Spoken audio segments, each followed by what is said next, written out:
Hesston College, enjoying post-war prosperity as did the nation, was in transition. In 1951, after 19 years as president, Milo Kaufman retired.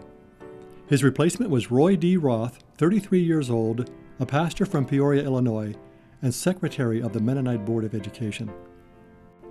Compared to the beloved, pastoral, and rather rumpled Milo Kaufman, Roth appeared presidential, tall, dignified, with a pleasing bass speaking and singing voice. For 2 years, Roth was president-elect while he gained teaching experience to satisfy Kansas requirements for an administrator's license.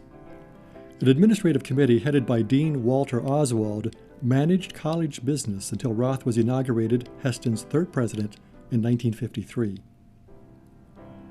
There were transitions of another kind which characterized his tenure: cultural transitions. The Mennonite Church, influenced in part by the CPS experience, was moving into the mainstream. Engaging society became the operative mode, replacing separation and isolation with its doctrine of nonconformity. Traditional markers were plain coats for serious-minded Christians and teachers, like science professor Morris Yoder and music teacher John Dirksen.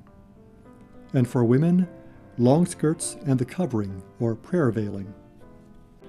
But then, not everyone was serious.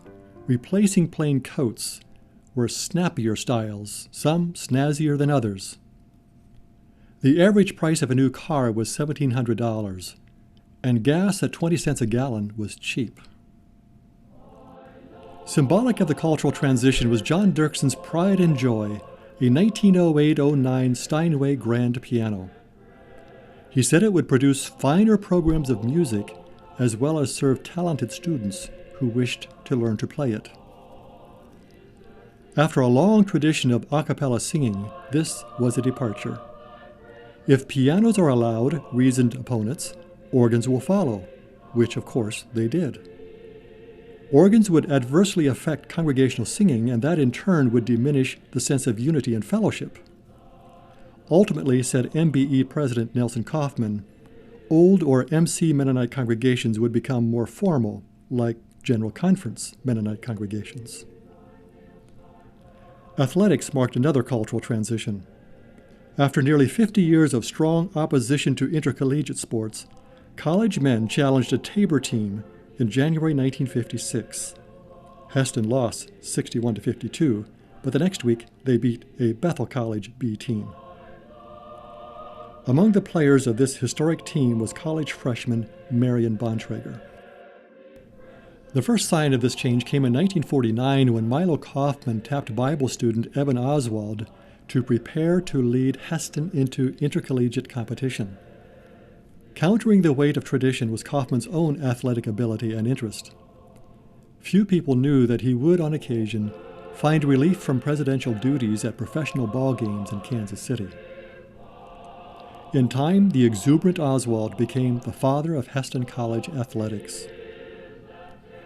Still another cultural shift was in the field of art. Given the church's attitude toward the fine arts as frivolous, it produced few artists. So President Roth urged another Illinois pastor, Paul Friesen, to train for and then establish an art program. Friesen's traveling Potter's Wheel lectures, which contained both a pastoral and a prophetic message, helped change the church's view of art. And there were surprises. In the summer of 1956, nursing students bound for the La Junta School of Nursing to finish nurses' training were steered instead to Kansas City. La Junta was closing its doors. In the next 10 years, about 100 Hesston students finished their nurses' training at the Kansas City General Hospital. In spite of the occasional flare-up of rivalry between the sister colleges, in 1957, Goshen College Dean Carl Kreider announced that a careful study of the equality of the academic work done by Hesston students at Goshen College reveals that they have been considerably above average. Consequently, Goshen increased the number of Hesston credits it would accept from the usual 60 hours to 75. In 1956, two students, Ruby Horse Salwin and Arnie Miller, came to Hesston from Eastern Mennonite College. They later attended Goshen College and put Hesston's cultural transitions in broader perspective.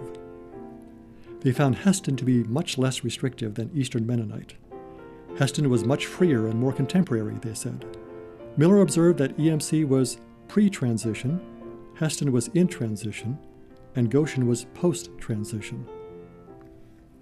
For Cal Redekop, new sociology professor in 1954, Hesston had a kind of a frontier spirit, sort of an open, exhilarating kind of atmosphere, and I loved it, he said. Negotiating cultural changes on campus was a tall order for President Roth. Some chided Roth for trying to maintain higher standards than many congregations. Others chafed under what they perceived to be his authoritarian rule.